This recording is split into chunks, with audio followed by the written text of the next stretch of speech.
Now that we're done navigating the codes menu, we're going to move on to the data menus. You're going to do that by clicking on the large tabs on the right hand side. So if you want brake data, click the brake data tab on the right hand side and then choose the sub-menu that will appear on the left hand side. In this case we choose data list, and you'll see wheel speed sensors appear now for live data. You can see on this vehicle we have 6 wheel speed sensors. That's because it's a tandem dump truck, and we can monitor all these wheel speed sensors as we drive the vehicle. In this case, however, I don't want brake data. I want engine data because I have a low fuel pressure code. So I'm going to choose the engine data tab on the right hand side, and then I'm going to choose the correct submenu on the left hand side. And it's tough to know where any particular piece of data is going to be located, so until you get used to using the scan tool, you're going to just have to search around. In this case, I know fuel delivery pressure is either going to be under my fuel systems menu, or first I'm just going to try my general engine menu. Page 1 of my general engine data list appears, and I don't see fuel delivery pressure on this menu. However, there's a page 2. So on the bottom right hand corner of your ProLink Ultra, click on page 2 and it will advance to the second page of the data list, and then sure enough there's fuel delivery pressure right in the middle of the page. So if I was actually going to be diagnosing this vehicle, I would probably head out on a road test and put this vehicle under load, maybe find a hill or two and see if we couldn't deliver decent fuel pressure while we were driving down the road. Now the spec for this truck is 90 psi, so 1.74 psi is a long ways off of that, but remember we're just key on engine off at this point. Now there are lots of other data menus to explore. If you click on the View Categories button on the bottom left hand side of your ProLink IQ, you'll see that it changes the data lists that are available on the left hand side. So click those in order to find new menus, and then click on those submenus in order to open them up. So you see here we found our fuel systems menu, and in it you'll find plenty of fuel related data. Notice starting at the bottom is fuel pulse width, so that's injector pulse width, fuel delivery pressure, and notice that one's listed again. Not only was it in the general engine data but also here as well, and you'll see that there is some redundancy in the PIDs.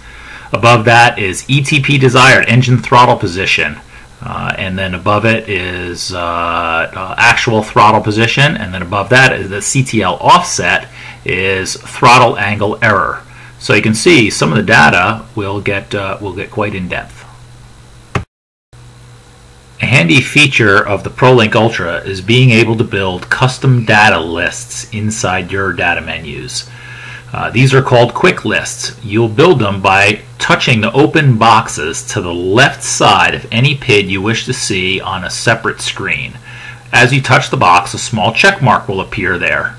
Then click the View Quick List button at the top left hand corner of the screen, and it will display just the PIDs that you selected. So notice the data we've selected here with our custom data list. I have my diesel oxidation catalyst inlet temp, DPF inlet temp, and DPF outlet temp, along with soot loading. So if I wanted to watch either a passive or an active regen take place, I'd be able to see that happening through all of my exhaust gas temperature sensors.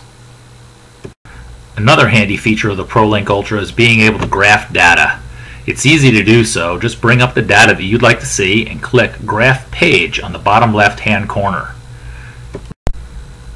The data that you were watching will appear digitally on the left hand side of the screen, and on the right hand side of the screen color graphs will appear.